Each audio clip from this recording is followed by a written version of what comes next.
నమస్తే. ఇన్నాళ్ళు నన్ను సపోర్ట్ చేస్తూ, ఎంకరేజ్ చేస్తూ మీ ప్రేమని నాకు అందిస్తున్న ప్రతి ఒక్కరికి కృతజ్ఞతలు. అలాగే ఈ వీడియో కూడా ఖచ్చితంగా మీకు ఉపయోగపడుతుంది. లైక్, షేర్ అండ్ సబ్స్క్రైబ్ చేసి మీ సపోర్ట్‌ని నాకు అందించండి. అలాగే ఈ వీడియో పట్ల మీకున్న అభిప్రాయాన్ని కామెంట్ సెక్షన్‌లో కామెంట్ చేసి తెలియజేయండి. ఇప్పుడు వీడియోని చూద్దాం. నమస్తే, వెల్కమ్ టు అవర్ ఛానల్. నేను పద్మిని. ప్రస్తుతంతో పాటు ప్రముఖ ఆధ్యాత్మికవేత్త, వాస్తు జ్యోతిష పండితులు, లలిత ఉపాసకులు, వాస్తు జ్యోతిష శిక్షణ నిపుణులు బ్రహ్మశ్రీ నానాజీ పట్నాయక్ గారు మనతో పాటు ఉన్నారు. మాట్లాడతాం సార్. నమస్తే సార్. శ్రీమాత్రే నమః. సార్, బోర్డు మీద ఆల్రెడీ రాశారు, శని వక్రగతి జరగబోతోంది. 4 నెలలు సార్.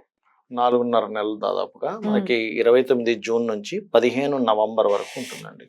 అంటే ఏమీ లేదు, ఇది వెనక్కి తిరిగి ఉన్నట్టుగా కనిపిస్తుంది, కానీ మనకి సర్క్యులేషన్ లో వెనక మకర రాశి మకరం వైపు తిరిగిన ఫలితాలు వస్తూ ఉంటాయి. దానివల్ల ప్రతి లగ్నం వారికి, లగ్నం తెలిస్తే లగ్నము, లగ్నం తెలియకపోతే రాశి వారికి మంచి విషయాలు ఉంటాయి. ఇందులో పాజిటివ్ ఉంటుంది, జాగ్రత్తలు తీసుకోవాలి. అదేవిధంగా ఇది వక్రగతి వల్ల పర్టికులర్ గా ఈ వక్రించిన శని దీన్ని చూస్తున్నాడు. సో 29 జూన్ నుంచి 13 జూలై వరకు ఇక్కడ ఉంటాడు కుజుడు.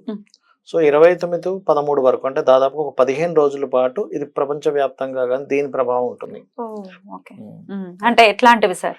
విపత్తులు అట్లాంటివి? విపత్తులు అదేనండి. ఇప్పుడు కామన్ గా మీరు గమనించినట్లయితే ఈ శని సామాన్యంగా చూస్తుంటేనే మనం గతంలో కూడా చెప్పుకున్నాం, పేరుకి వర్షాకాలంగానే ఎండలు బాగా వస్తూ ఉంటాయి.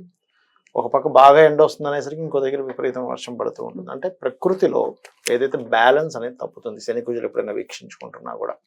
అయితే దీనివల్ల మాత్రం ఎట్టి పరిస్థితుల్లో ఇప్పుడు చూడండి, మనకి ఈ ఫ్లష్ ఈటింగ్ బ్యాక్టీరియా ఏదో అంటున్నారు, దాదాపుగా 2006లో వచ్చింది జపాన్లో. ఇప్పుడు కాదు, 2004లో వస్తే 2006లో దాన్ని డిటెక్ట్ చేశారు. 2006 నుంచి ఉన్నటువంటిది, అదేం కొత్తగా ఇప్పుడు ఇండియాకి వచ్చేసి ఏదో అయిపోతుంది అనుకునేటువంటి భయం అయితే పడాల్సిన పని లేదు.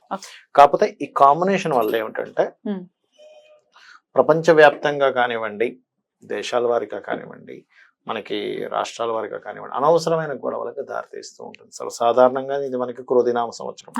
కుజుడు ఓన్ హౌస్ లో ఉన్నాడు.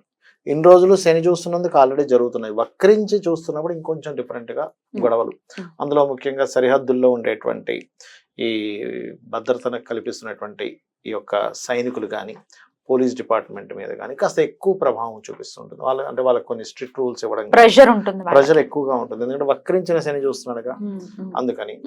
అండ్ అదే విధంగా కొన్ని అల్లకల్లోలకు సంబంధించిన దేశవ్యాప్తంగా, ప్రపంచవ్యాప్తంగా ఏదైనా కొన్ని నిర్ణయాలు తీసుకునేటప్పుడు మనకి పిఎంలు కావచ్చు, వాళ్ళు ఆ నిర్ణయాలను కొంత వ్యతిరేకిస్తూ కొన్ని అల్లర్లు జరగడం కానీ, కొన్ని తీవ్రమైన నిర్ణయాలు తీసుకోవడం కానీ, ఇటువంటివి జరుగుతూ ఉంటాయి. అదొకటి మెయిన్ గా చూసుకోవాలి ఈ శని వక్రగతి అండ్ ఈ కుజుడు దృష్టి పడడం వల్ల. అయితే ద్వాదశ రాశులకి కూడా డెఫినెట్ గా ఆయన ఇచ్చేటటువంటి ఫలితాలు ఉంటాయి కదా సార్? ఉంటాయి. డెఫినెట్ గా మార్పు ఉండబోతోంది. ఎందుకంటే అష్టమ శని, అర్ధాష్టమ శని, ఏలినాటి శని వాళ్ళకి ఎలాగో అలాగే ఉంటుంది, కానీ అష్టమ శని, అర్ధాష్టమ శని వాళ్ళకి ఏమైనా డిఫరెన్సెస్ ఉంటాయా? Right sir. అయితే మరి ద్వాదశ రాశుల వాళ్ళు కూడా ఈ పీరియడ్ ని ఎట్లా ఉండబోతుంది ఈ 4.5 నెలలు కూడా, అలాగే శని యొక్క అనుగ్రహమే పొందడం కోసం ఎట్లాంటి రెమెడీస్ చేసుకోవచ్చు అనేది ఒక్కసారి వివరంగా అన్ని రాశుల వాళ్ళకి చెప్తారా సార్? చెప్తాను. ఆఖరిలో ఈ అర్ధాష్టమ, అష్టమ శని వాళ్ళకి ఏం మార్పు వస్తుందో కూడా చెప్తాను, ఎండింగ్ లో చెప్తాను. తప్పకుండా సార్. సార్, కర్కాటక రాశి వారు ఆల్రెడీ అష్టమ శనితోనే ఉన్నారు. మరి కర్కాటక రాశి వారికి శని వక్రగతి ఎట్లాంటి ఫలితాలను ఇవ్వబోతోంది సార్? ఫస్ట్ ఆఫ్ ఆల్ ఏంటంటే కర్కాటక రాశి వారికి అష్టమ శని వక్రగతి మంచిది. ఎందుకంటే అష్టమ శని ప్రభావం తగ్గుతుంది. ఇక్కడ ఉండేటువంటి శని యొక్క దృష్టి ఎప్పుడైతే వెనక్కి పడిందో ఇక్కడ ప్రభావం కూడా తగ్గిపోతుంది. అంటే వీళ్ళు ఇంతకాలం అనుభవిస్తున్న ఏదైనా నింద కానివ్వండి, అండ్ అలాగే మనకి కొంచెం అంటే కెరియర్ లో ఉండేటువంటి స్లో డౌన్ అయినటువంటిది కొంత రేజ్ అవ్వడం స్టార్ట్ అవుతుంది వక్రగతి వల్ల. ఒకటి. అయితే మరి పాజిటివ్స్ ఏమిస్తుంది ఇక్కడ? ప్రాపర్టీ లాభము, ప్రాపర్టీస్ మూలంగా లాభం ఒకటి. అండ్ అదేవిధంగా ఇన్వెస్ట్మెంట్స్, చేసినటువంటి ఇన్వెస్ట్మెంట్స్ వాటి ద్వారా కొంతవరకు మూమెంట్ రావడం అనేటువంటిది చాలా స్పష్టంగా చూపిస్తుంది. కాకపోతే ఇక్కడ ఇంకా ఈ సంబంధం వెనక్కి వెళ్ళిపోయింది అనుకున్న సంబంధాలు ఏదైనా వెనక్కి రావడం ఈ శని వక్రగతి వల్ల. చూడండి, మనం సంబంధాలు చూస్తూ ఉన్నప్పుడు అది ఇంకా అయిపోయింది అనుకున్నాం, 1.5 year బ్యాక్ మాట్లాడడం, 2 years బ్యాక్ అని మళ్ళీ వచ్చిందని అంటూ ఉంటారు అదే సంబంధం. అటువంటి ఫలితాలు ఇస్తూ ఉంటుంది కర్కాటకం వారికి.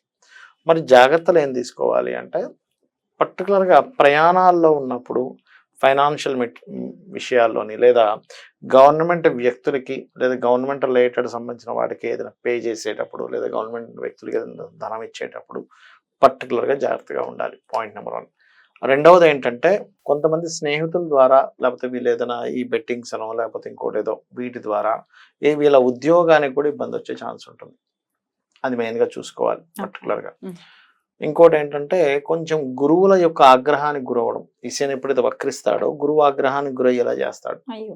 లేదా ఇప్పుడు ఎవరో గురువులు వీళ్ళతో ఏదో అప్పు అడిగారు, అప్పు ఇవ్వడం ద్వారా ఇబ్బంది పడ్డం ఇంకోరికి, ఇటువంటి ఫలితాలు వస్తూ ఉంటాయి కర్కాటకం వారికి. కాబట్టి అంటే ఈ జాగ్రత్త పడాలి. అంటే అనవసరంగా వాళ్ళతో ఏదో గొడవ పెట్టుకునే వాటికి కాకుండా అప్పు ఇవ్వకుండా ఈ జాగ్రత్త కనుక పడితే బాగుంటుంది. బట్ ఇక్కడ ఏమిటంటే మంచి ఫలితం ఏంటంటే గృహయోగము, వాహన యోగాలు, గృహ లాభాలు, గృహం మూలంగా, వాహనం మూలంగా, వస్తువు మూలంగా, నేర్చుకునే సబ్జెక్ట్ మూలంగా లాభాలు. ఏదైనా కొత్త సబ్జెక్ట్ నేర్చుకుందాం అనుకుంటున్నారు, మంచి లాభాలు వస్తాయి. పెట్టిన ఇన్వెస్ట్మెంట్స్ మంచి ఫలకృతంగా ఉంటుంది. ఏదైనా మీడియేటింగ్ చేయడం ద్వారా కూడా డబ్బులు వస్తాయి ఇక్కడ వీళ్ళకి. అటువంటి ఫలితాలు అయితే చూపిస్తున్నాయి. ఆరోగ్యం ఎలా ఉంటుంది అనుకోవచ్చు సార్? వీళ్ళకి ఆరోగ్య సంబంధించిన విషయంలో అయితే ఎక్కువ ఫ్యాట్ గా ఉండే వాళ్ళు కొంత జాగ్రత్తగా ఉండాలి. బట్ వేరే ఇబ్బంది అయితే ఏమి ఉండదు. అండ్ అట్లాగే ఇక్కడ ఎక్కడా కూడా మీకు 6th లాట్ ఎక్కడ కూడా పాడవలేదు పెద్దగా.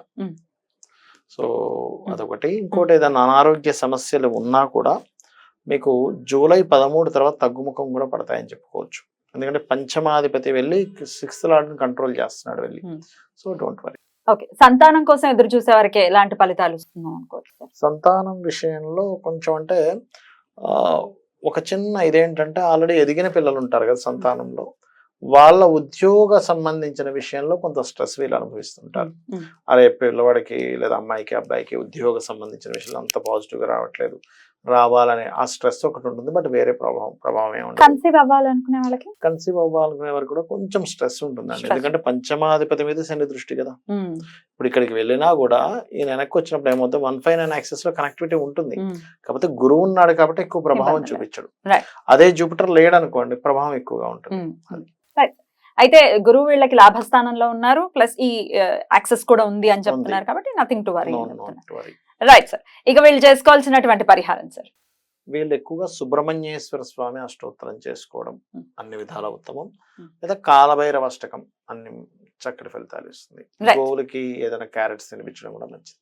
కామన్ గా చేసుకోవాల్సినటువంటి రెమెడీ కూడా చెప్పారు, పవర్ఫుల్ గా ఉండబోయేటటువంటి రెమెడీ. ఆ రెమెడీ ఏంటో ఇప్పుడు ఒకసారి చెప్పండి. తప్పకుండా. మరి కామన్ గా చేసుకోవాల్సినటువంటి రెమెడీస్ ఏంటి సార్?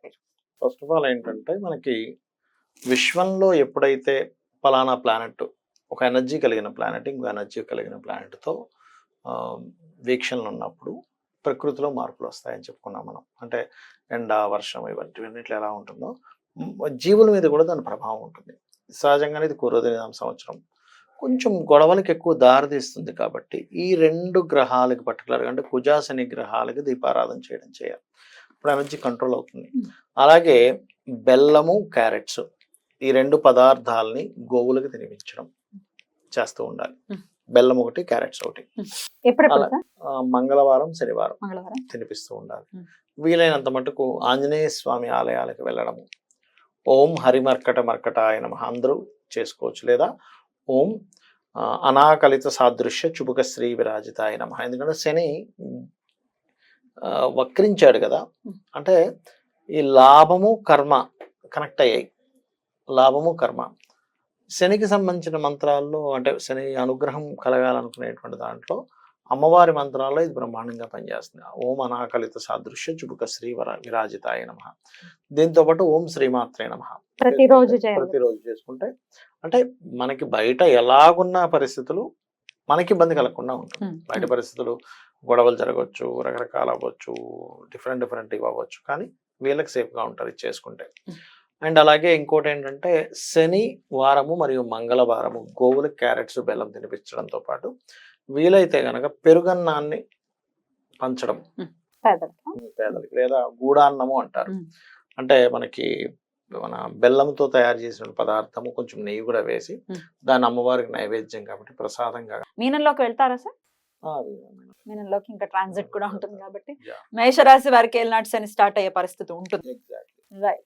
సో ఈ 4.5 months మీరు ఇందాకే చెప్పారు మేషరాశి వారికి మంచి కాలం అనే చెప్పారు. మొత్తం ఓవరాల్ గా ద్వాదశ రాశుల వాళ్ళకి కూడా ఎట్లాంటి రిజల్ట్స్ ఇవ్వబోతున్నారు, శని వక్రగతి అనేది వివరంగా తెలియజేశారు. రెమెడీస్ ని కూడా చేసుకున్నారు. డెఫినెట్ గా ఇవి పాటించుకుంటూ ఈ 4.5 months కూడా అందరికీ పీస్ఫుల్ గా వెళ్ళాలని మనస్ఫూర్తిగా కోరుకుంటూ కృతజ్ఞతలు సార్. నమస్తే.